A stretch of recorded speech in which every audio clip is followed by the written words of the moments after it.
Yo soy el doctor Jorge Baruch, estas son mis redes sociales, @baruchjr.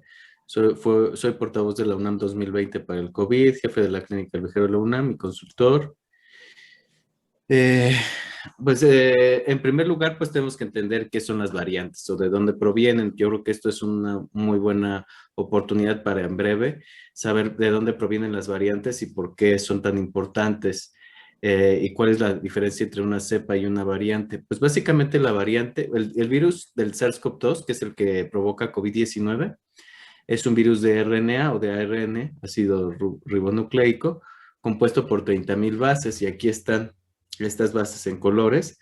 La de color rojo es la que nos interesa más a todos los científicos porque es la proteína en espiga, la proteína S, que le confiere esta forma en corona y por la cual se llama coronavirus, y es con la cual se van a pegar a las células para después unirse a la pared celular y vertir su material genético en nuestras células, al interior de nuestras células, y replicarse para después explotar con las diferentes partículas que se reproducieron, y así es como va a causar la muerte celular. Entonces, básicamente, los cambios en las bases por errores en la replicación se llaman mutaciones, y el cúmulo de mutaciones pues va a generar variantes. Entonces, las variantes, por otro lado, tenemos variantes de interés y variantes de preocupación, pero realmente las variantes de interés pues son aquellas que la comunidad científica elige como relevantes, pero las variantes de preocupación son aquellas que la comunidad científica elige como pues relevantes para la epidemiología y para el impacto en la pandemia, ya que aumenta la transmisibilidad, la severidad de la enfermedad y la probabilidad de reinfección, o disminuye la efectividad de las vacunas. Y por eso es importante detectar o estar conscientes, como todos los tomadores de decisiones y el público en general, sobre las variantes de preocupación que están circulando, que se dan a conocer por parte de la Organización Mundial de la Salud, porque esas son las que van a comenzar a interactuar en la epidemia y van a generar las olas. Entonces, cuando las mutaciones se acumulan, se distinguen en grupos que se denominan variantes. Entonces ya vienen las variantes de interés y después las variantes de preocupación. Entonces, brevemente, para recordar que es una mutación, pues es el cambio en la secuencia de nucleótidos capaz de ser heredado. Los virus evolucionan como resultado de las mutaciones y la selección natural en busca de rasgos favorables. ¿Cuáles son los rasgos favorables que van a persistir? Pues mayor replicación, mayor transmisión y evasión de la defensa del huésped, ¿no? Eso es lo que le va a conferir una evolución y una selección natural. Entonces, digamos que yo quiero llegar a este pensamiento lógico y compartirles que las variantes de preocupación son aquellas que han superado este proceso de selección natural y que han encontrado una oportunidad de mayor replicación, de mayor transmisión, o ser más eficientes en la defensa del huésped. Entonces, estas características lo que van a hacer es que, si son más transmisibles, obviamente o lógicamente, van a permear una mayor cantidad de población y por lo tanto van a desplazar otras variantes que son menos transmisibles, ¿no? Entonces las variantes son parte de la evolución natural del virus, ¿no? Porque pues son el cúmulo de las mutaciones, de las mejores mutaciones, de las que han sido capaces de evadir esta respuesta inmune o capaces de mejorar su transmisibilidad. Entonces es algo natural que vamos a estar viendo conforme la pandemia suceda. Ahora, las variantes de preocupación acumulan generalmente mutaciones en la proteína S. Este es un coronavirus y ya saben, la proteína S es la de naranja, ¿no? Entonces, esta es la que nos interesa. Normalmente estas proteínas naranjas a veces se pliegan y entonces se esconden, digamos que las secciones de esta proteína que los anticuerpos reconocen. Entonces, si se pliegan, van a ser más difícil que los anticuerpos se peguen a estos lugares que reconocen y por lo tanto van a evadir la respuesta inmunológica. Entonces, este es el mecanismo.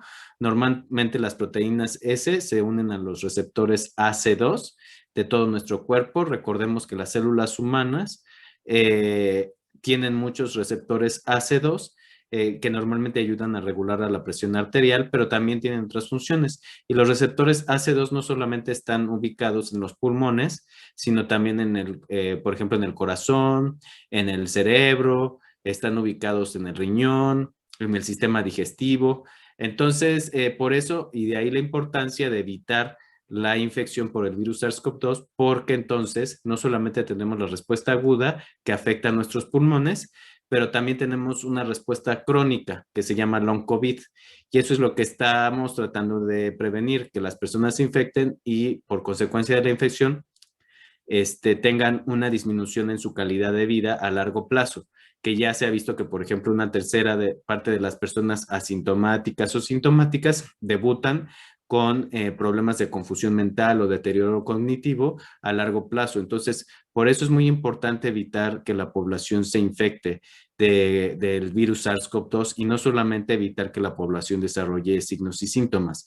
Por eso también va a ser muy importante que a pesar de que los niños y los adolescentes se han detectado como una población que en promedio solamente la mitad comparada con los adultos desarrolla signos y síntomas y la enfermedad que se llama COVID-19, pues se van a infectar por igual que los adultos, ¿no? Entonces, no, o sea, lo importante aquí es que no se infecten, no tanto que no desarrollan COVID-19. Entonces, ¿eso cómo se evita? Pues implementando las medidas que han demostrado ser efectivas para combatir las cadenas de transmisión, pero pues también aumentando la cantidad de pruebas que se hace para poder buscar activamente, proactivamente, la enfermedad en los casos asintomáticos, sobre todo en los adolescentes y los niños, porque si no aumentamos esta capacidad de búsqueda, pues va a pasar desapercibida la mayor parte de los contagios, ¿ok?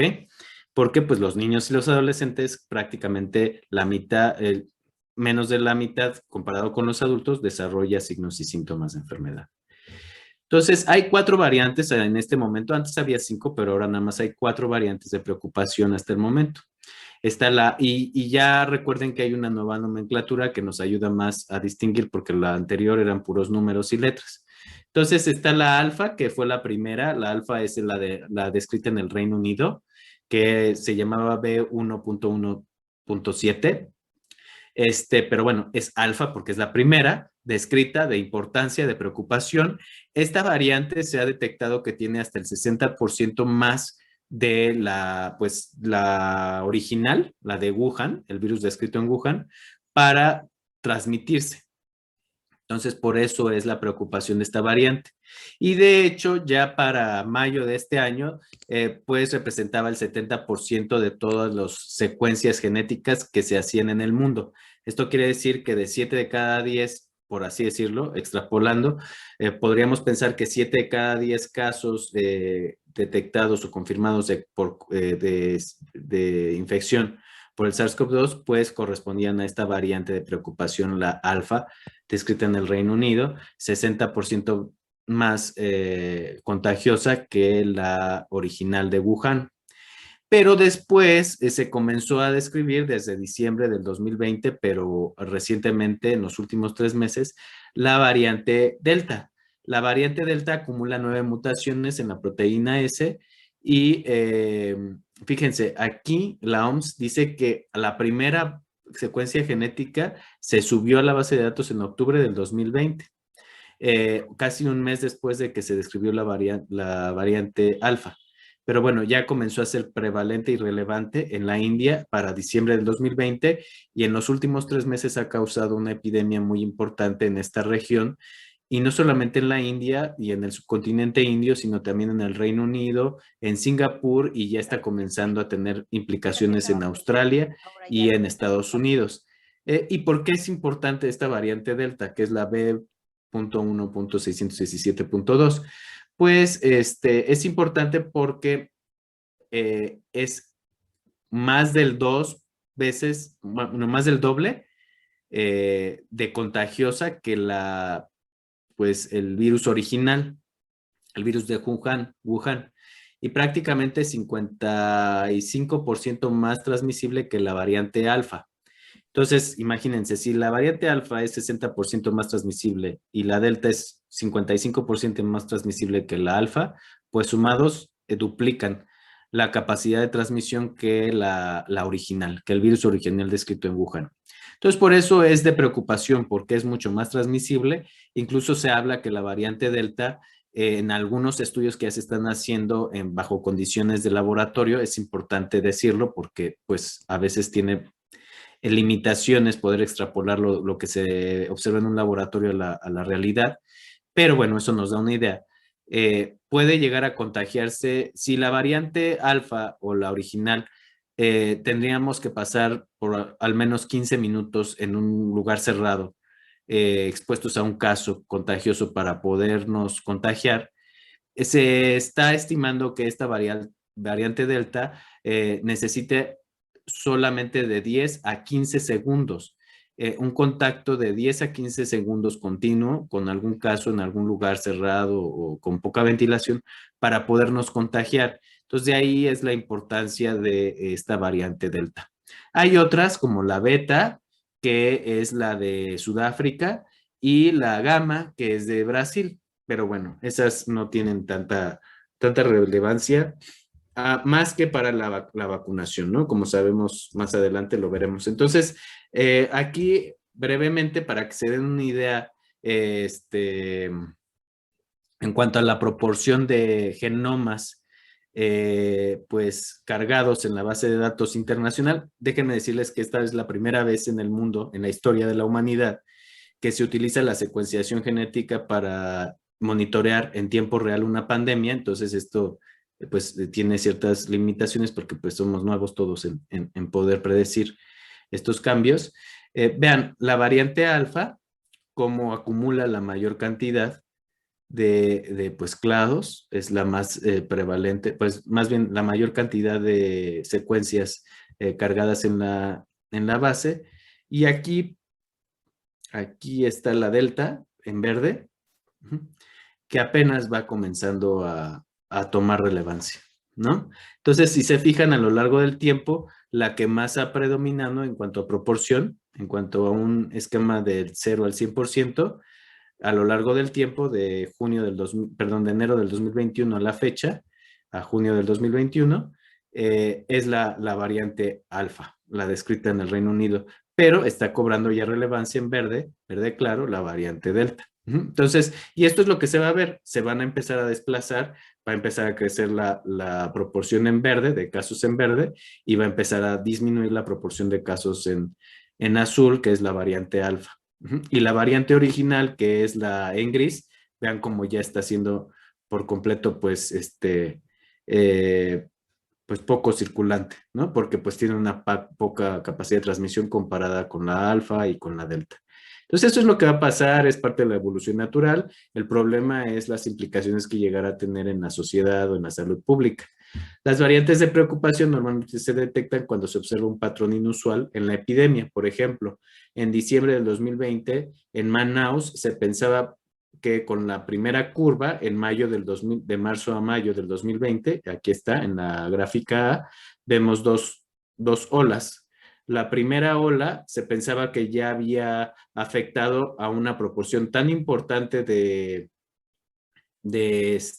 población de Manaus. Manaus es un estado de Brasil en donde es relevante porque ahí es la entrada al Amazonas, la entrada turística del Amazonas. Entonces ahí la porción afectada entre marzo y julio del año pasado fue tan intensa, tan relevante, que se pensaba que ya no se iba a tener una siguiente ola porque pues ya habían alcanzado la inmunidad de grupo de rebaño con la simple infección. Sin embargo, después se empezó a detectar un patrón, vean, casi en línea recta de manera exponencial, inusual. Y eso es lo que nos indica a nosotros los científicos, los epidemiólogos, que algo está pasando, que hay que investigar más allá, y entonces así se describen o se descubren las variantes. En este caso, pues es la variante este, gamma, ¿sí? Entonces, aquí es el número de infecciones, pero también, por ejemplo, así aumentan el número de funciones. Entonces, hay que tener cuidado también cuando estamos hablando de variantes con mayor transmisibilidad, porque obviamente a mayor transmisibilidad, pues mayor mortalidad. ¿Por qué? No es necesariamente que sea más letal, pero sí, la proporción de personas que se infectan va a ser mayor y por lo tanto la proporción de personas que se complican pues va a aumentar necesariamente, es directamente proporcional. Entonces aquí tenemos, por ejemplo, así como en Manaus pasó entre noviembre y marzo noviembre del 2020 y marzo del 2021 que se descubrió la variante gamma, en la India comenzó a suceder algo similar. En marzo del 2021 empezó el fenómeno en una región que se llama Maharashtra, en la India, con la variante Delta, la B.1.617, y vean cómo otra vez vemos ese patrón de crecimiento exponencial prácticamente en línea recta, y esto nos está hablando de algo inusual, ¿no? Entonces, las nuevas variantes no son el único factor, eso es importante mencionar. Entonces, eso hay que tenerlo muy presente cuando estamos hablando de México. Este, el hecho de que surjan nuevas variantes no significa que sea el único factor que influye en una crisis sanitaria que puede derivar en una crisis humanitaria. Sino también influye la movilidad sin moderación de la sociedad, la interacción social sin medidas sanitarias, las reuniones y campañas políticas en aumento, en el caso de la India, y una vacunación lenta. Estas fueron algunos factores adicionales a la nueva variante Delta que se sumaron para que en India sucediera pues esta tragedia de la cual ya comienza a salir y pues esta dispersión de la variante Delta. Y aquí les pongo, vean nada más, estos patrones, y esto es con respecto a la variante Delta. Esto es algo que pasó en el Reino Unido y que tuvo implicaciones justo está teniendo implicaciones en estas semanas. Por eso está cerrando tanto otra vez el Reino Unido a pesar de su vacunación. Por eso es que está ahorita en una crisis sanitaria muy importante, sin precedentes en toda la pandemia el Reino Unido, y por eso es que hay que aprender de estos errores que tuvo el Reino Unido para no cometerlos en otros países como México. El Reino Unido comenzó con una campaña a partir de mayo de que las escuelas eran seguras y de que sí, vamos a ir todos a la escuela, vamos a abrirlas y todo muy, muy color de verde, pero no aumentaron la cantidad de pruebas que se estaban haciendo para poder buscar estos casos asintomáticos y entonces cortar las cadenas de contagio que iban a afectar a los padres y a la comunidad. De tal manera que se vio que este patrón de la introducción de la variante Delta estaba comenzando a circular más en las edades de entre 10 y 19 años gracias a que se empezaron a reactivar las actividades escolares. Entonces se vio un patrón de diseminación de los jóvenes a otras edades, a otros grupos de edad, como pueden ser los adultos mayores, pero sobre todo los adultos jóvenes o los que no estaban vacunados. Recordemos que el Reino Unido, así como por ejemplo México y otras naciones, han enfocado sus esfuerzos a vacunar a las poblaciones mayores de 60 años, no así al resto de su población. Entonces, pues, por ejemplo, la variante Delta parece ser que tiene un patrón de diseminación en poblaciones jóvenes, por ejemplo, en el Reino Unido, la gran proporción de contagios en niños de 10 a 19 años. Aquí podemos ver en estas gráficas, en educaciones, por actividades, y si se fijan, las más afectadas por la variante Delta, que está en rojo, son aquellas actividades de educación, que son menores de educación en menores de 12 años, educación entre los 12 y los 17 años y educación en mayores de 18 años. ¿Sí? Y por ejemplo, otros patrones en donde se distribuye bastante bien la variante Delta y se disemina es los malls, las actividades de compras y los trabajos.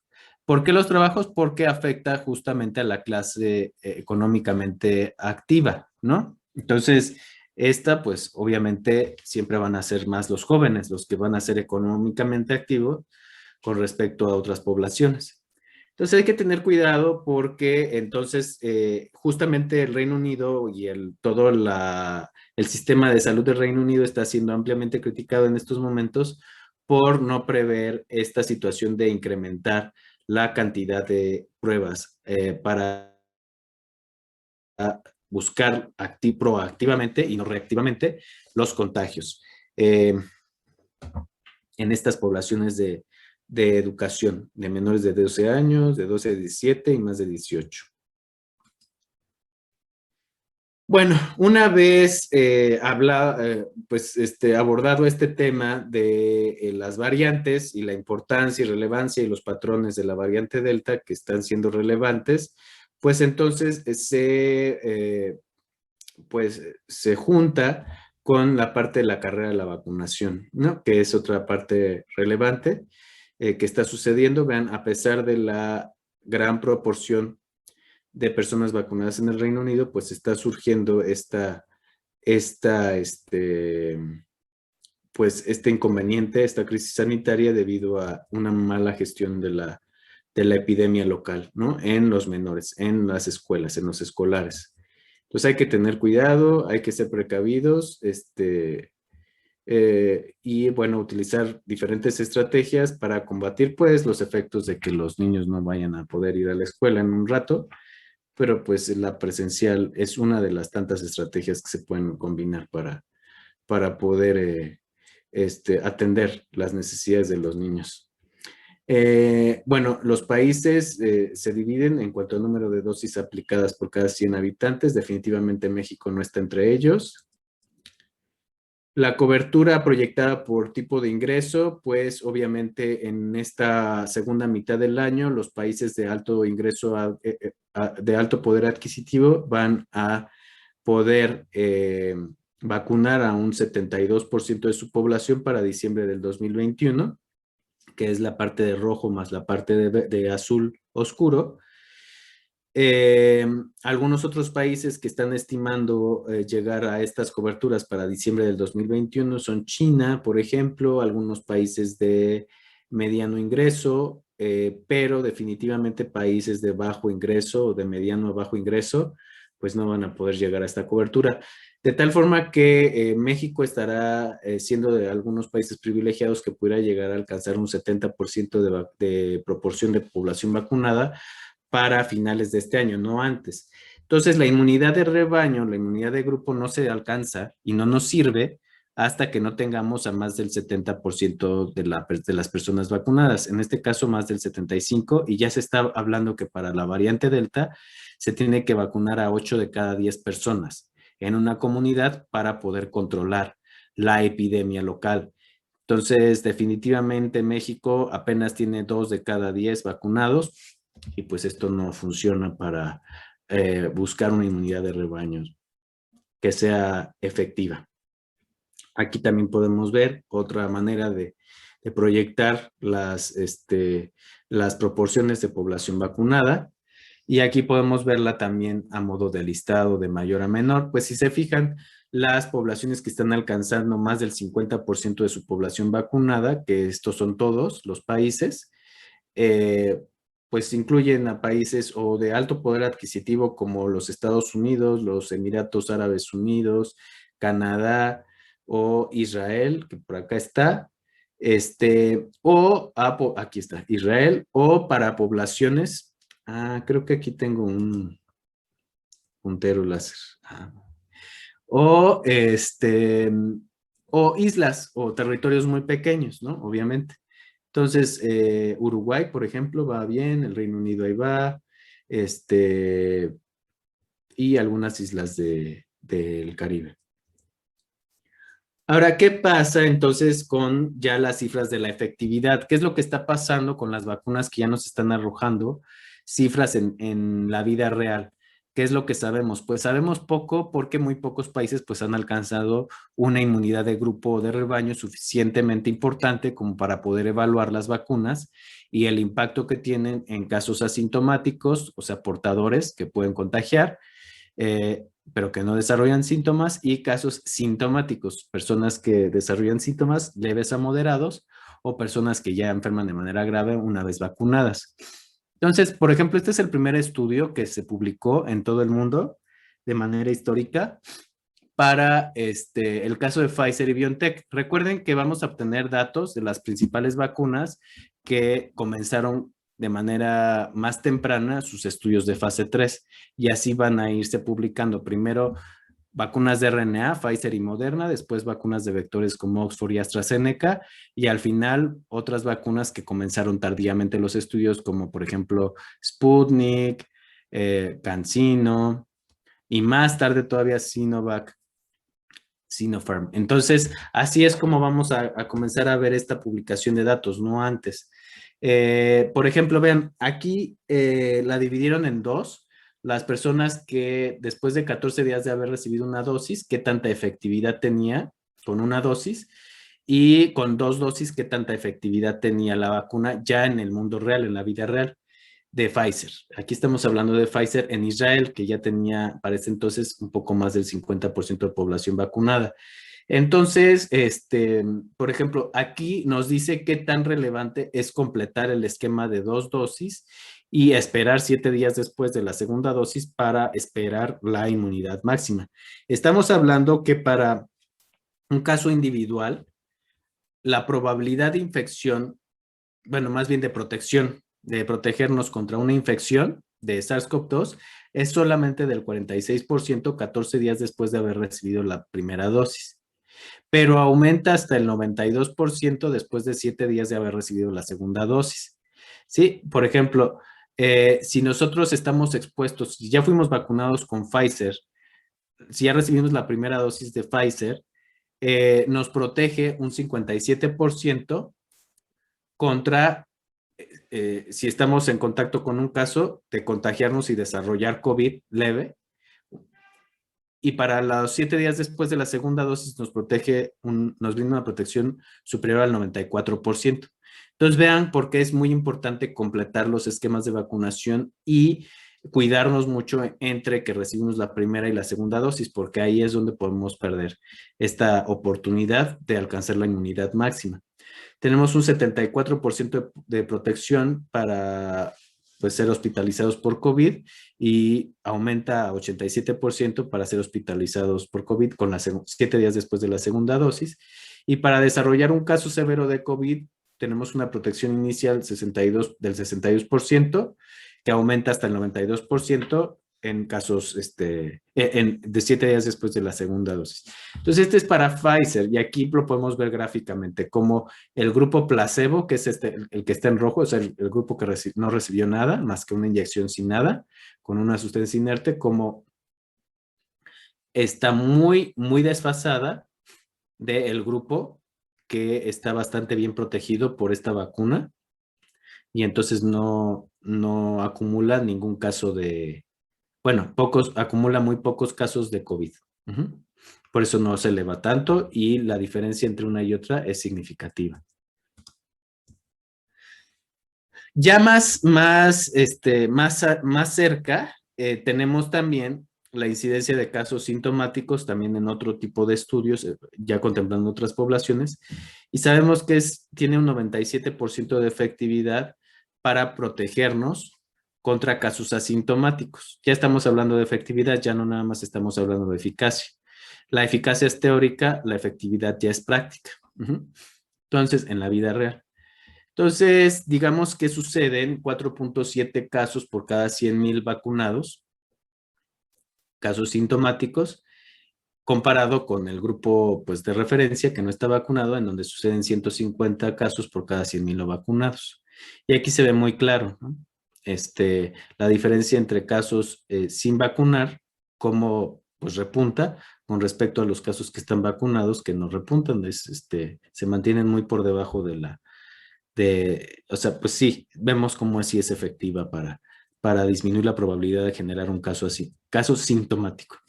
Obviamente, casos asintomáticos disminuye la efectividad, pero se mantiene muy alta, 86% de efectividad. Entonces, es muy, muy buena vacuna, 97, ya en la vida real aprobada. Habrá que ver cómo otras vacunas se comportan en la vida real cuando ya estemos alcanzando pues estas coberturas amplias con Oxford y AstraZeneca o con CanSino o con Sinovac, con Johnson y Johnson. Aquí tenemos el último estudio de seguridad y eficacia. Esto es teórico porque apenas están los estudios de fase 3. La efectividad la vamos a ver ya que empecemos a vacunar poblaciones importantes de niños y adolescentes de 12 a 15 años. En este caso, la de Pfizer y BioNTech, vean cómo la seguridad es muy alta, prácticamente no se presentan efectos adversos graves, realmente son locales, dolor en el sitio de aplicación en 86% de los de 12 a 15 y en 83% de los de 16 a 25 años, dolor en el sitio de aplicación. A la segunda dosis disminuye un poco la frecuencia, y de los síntomas más comunes sistémicos, pues tenemos 60% en los que se vacunaron de 12 a 15 años. Desarrollaron fatiga, 55% dolor de cabeza, escalofríos 28%, dolor muscular 24%.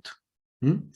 A la segunda dosis es un poquito más alta, o sea, Pfizer tiene la característica de tener un poco de mayor molestias a la segunda dosis que en la primera, ya lo sabemos, pero bueno, no es tan diferente. Tiene una eficacia en niños y en adolescentes del 100% para prevenir contra casos de COVID. Entonces, eso es muy bueno. Mejora su eficacia en jóvenes que en adultos mayores. Eso son buenas noticias. Va a proteger bastante bien a los adolescentes. Aquí tenemos, por ejemplo, el Reino Unido tiene solamente 2 vacunas dentro de su estrategia nacional de vacunación. Entonces, la ventaja del Reino Unido es que puede hacer estudios de efectividad con estas dos, o sea, considerando estas 2 vacunas, la combinación de estas 2 vacunas en diferentes personas, pero bueno, en una sola población, ¿no? Entonces, si nosotros tomamos una población que ha sido vacunada con Pfizer y con AstraZeneca, otros, o sea, no es que se mezclen en un solo individuo, sino una proporción de una población con Pfizer y otra proporción de población con AstraZeneca, otra alcaldía, en fin. Vemos que la primera dosis tiene una efectividad de cualquiera de las dos de prevenir casos asintomáticos entre un 60 y un 70%, lo cual es muy bueno, y un 80% de hospitalización, ¿no? Baja, porque pues estamos aumentando AstraZeneca, que no es tan efectiva como Pfizer, pero es una buena cifra, o sea, que 8 de cada 10 vacunados no tengan que ir a un hospital si se contagian de COVID, pues es muy bueno. Y finalmente tenemos esta vacuna de Johnson y Johnson que se está aplicando ya en la frontera norte de nuestro país y que muchos están yendo a vacunarse a Estados Unidos. Es una tecnología de vector, en donde el material genético de la espiga, de la proteína en espiga, se introduce en un vector, un adenovirus que se llama 26. Este vector pues se pega a la célula, después en el núcleo de la célula introduce su material genético, ahí se replica la proteína, el RNA de la proteína en espiga y entonces se expresa en las células de nuestro cuerpo y es así como genera inmunidad. Y bien, esta no se ha evaluado en menores todavía de 18 años, son puros de mayores de 18. Igual el perfil de seguridad es muy amplio, prácticamente no genera efectos locales, 0.4%, 0.9% de cualquier reacción local, 0.4% la más prevalente, que es el dolor en el sitio de aplicación, o el eritema o el edema, el enrojecimiento también. Y para dolores en general de efectos sistémicos, dolor de cabeza es el más frecuente en el 1% de la población, fatiga el 1% también, dolor muscular el 1%, y en general, pues cualquier signo o síntoma, el 2.3% para menores de 60 años y el 1.1% para mayores de 60. Entonces, tiene un buen perfil de seguridad. Esta no es tan efectiva, perdón, tan eficaz como las otras 2, Pfizer, Oxford, AstraZeneca, pero tiene un buen perfil de eficacia, sobre todo para prevenir el COVID severo o crítico, que justamente estas vacunas se están desarrollando para evitar llegar a un hospital o morir de COVID, ¿no? Que es la principal preocupación de cualquier persona. Si se enferma de COVID, pues evitar morirse o hospitalizarse. Entonces, para COVID moderado o severo nos protege en un 67% si tenemos 18 a 59 años y si tenemos más de 59 años, un 76%. Y para COVID severo crítico, que ya requiere intubación o unidad de terapia intensiva, pues nos protege un 73%, 14 días después de aplicarnos la vacuna y un 82% después de 28 días. Este mensaje quiero que lo entiendan muy bien. Las vacunas no generan una inmunidad inmediata, incluso cuando es una sola dosis. Normalmente las vacunas de una dosis necesitan entre 21 y 28 días para alcanzar la protección máxima, que en el caso de Johnson y Johnson es 28 días después. En el caso de CanSino son 21 días después mínimo. Y de las variantes, pues en general, creo, así. Las variantes en general tienen una buena respuesta. Pfizer, que ha sido una de las que más se ha probado en la respuesta en variantes, realmente no tiene una variación significativa cuando se prueba con diferentes tipos de variantes. Por ejemplo, aquí se probó con la brasileña, la gamma, se probó con la alfa y se probó con algunas otras de cepas de California, variantes, perdón, de California, y no varió mucho la respuesta inmunitaria. Si se fijan las barras, no difieren mucho. Sí, un poco en la de Sudáfrica, pero no es significativa la variación, es nada más 10 puntos porcentuales por debajo del resto. En donde sí pierde mucho Oxford y AstraZeneca, y por eso es que se está evaluando una tercera dosis de refuerzo, es en la de Sudáfrica. Entonces, aquí sí de plano es como del 10% la eficacia, sí, la eficacia de protegernos contra una variante de Sudáfrica es del 10% solamente, entonces muy baja. Para el resto es superior al 80%, entonces sí difiere significativamente y ya se está evaluando poder emitir un tercer refuerzo que tal vez sea con alguna actualización de las variantes para que se pueda aumentar la inmunidad. Y también ya se está evaluando, por ejemplo, el Reino Unido está combinando una de refuerzo adicional con Pfizer. Pero bueno, estos son estudios, apenas se están evaluando y no lo podemos tomar como una recomendación de salud pública todavía. Hace un par de días, básicamente, se evaluó justamente la eficacia que tiene Pfizer con respecto a esta variante Delta.